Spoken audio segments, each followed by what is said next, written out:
mon métier.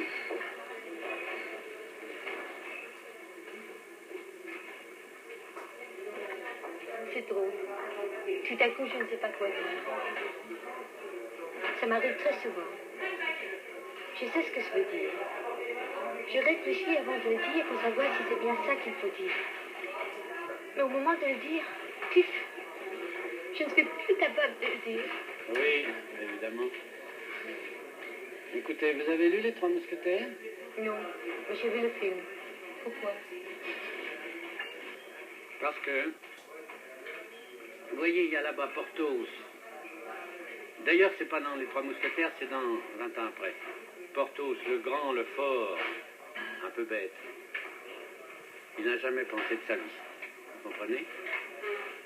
Alors, une fois, il faut qu'il mette une bombe dans un souterrain pour la faire éclater. Il le fait, il place sa bombe, il allume la mèche, puis il sauve naturellement. Et en courant, tout d'un coup, il se met à penser. Il pense à quoi? Il se demande comment il est possible qu'il puisse mettre un pied devant l'autre. Ça vous est arrivé aussi, sans doute. Hein? Alors il s'arrête de courir, de marcher, il ne peut plus avancer. Tout explose, le souterrain lui tombe dessus, il le retient avec ses épaules, il est assez fort, mais finalement, au bout d'un jour, 2 jours, je ne sais pas, il est écrasé, il meurt. En somme, la première fois qu'il a pensé, il en est mort. Pourquoi vous me racontez des histoires comme ça?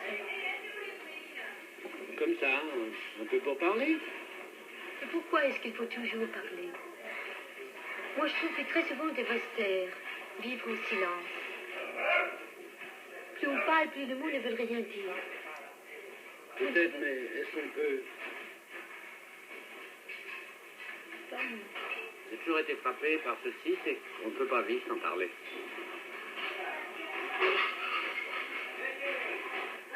Pourtant, ça serait agréable de vivre sans parler. Oui, ça serait beau, hein. Ça serait beau, enfin.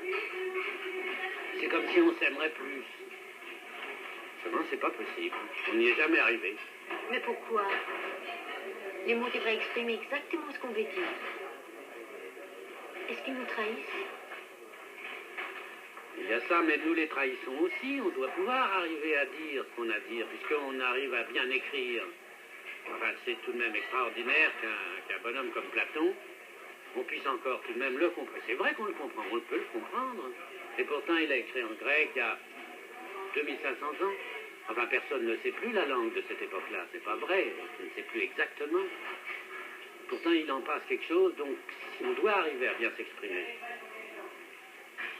Et il le faut. Et pourquoi faut-il s'exprimer? Pour se comprendre? Il faut qu'on pense. Pour penser, il faut parler. On ne pense pas autrement. Et pour communiquer, il faut parler. C'est la vie humaine. Oui, mais en même temps, c'est très difficile. Moi, je trouve que la vie devrait être facile, au contraire. Vous voyez, votre histoire des Trois Mousquetaires, c'est peut-être très très beau, mais c'est terrible. C'est terrible, oui, mais c'est une indication. Je crois qu'on arrive à bien parler que quand on a renoncé à la vie pendant un certain temps. C'est presque le prix. Mais là, de parler, c'est mortel. Oui, mais parler, c'est presque une résurrection par rapport à la vie, en ce sens que quand on parle, c'est une autre vie que quand on ne parle pas. Vous comprenez? Et alors, pour vivre en parlant, il faut avoir passé par la mort de la vie sans parler. Vous voyez, je ne sais pas si je m'explique bien, mais il y a une sorte d'ascèse en l'homme qui fait qu'on ne peut bien parler que quand on regarde la vie avec détachement. Pourtant, la vie de tous les jours, on ne peut pas la vivre avec, je sais pas moi, avec détachement. Oui, mais alors on balance, justement, c'est pour ça qu'on va du silence à la parole.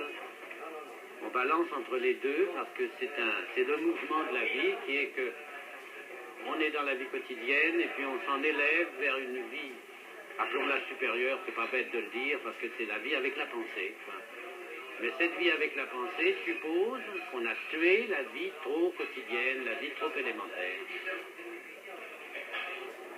Oui, mais est-ce que penser et parler, c'est pareil? Je le crois, je le crois. C'était dit dans Platon, remarquez. C'est une vieille idée. Mais je crois qu'on ne peut pas distinguer dans la pensée ce qui serait la pensée et les mots pour l'exprimer. Analysez la conscience, vous n'arriverez pas à saisir, autrement que par des mots, un moment de pensée. Parler alors, c'est un peu risqué de mentir.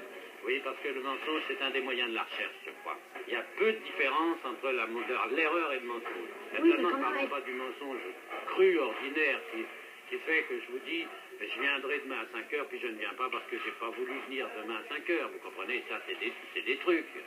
Mais le mensonge subtil, c'est souvent très peu distinct d'une erreur.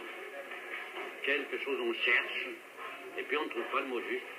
Et c'est ce que vous disiez tout à l'heure, c'est pour ça que ça vous arrivait de ne plus savoir quoi dire. C'est parce qu'à ce moment-là, vous aviez peur de ne pas trouver le mot juste. Moi, je crois que c'est ça. Oui, mais comment être sûr d'avoir trouvé les mots justes? Ben, il faut travailler.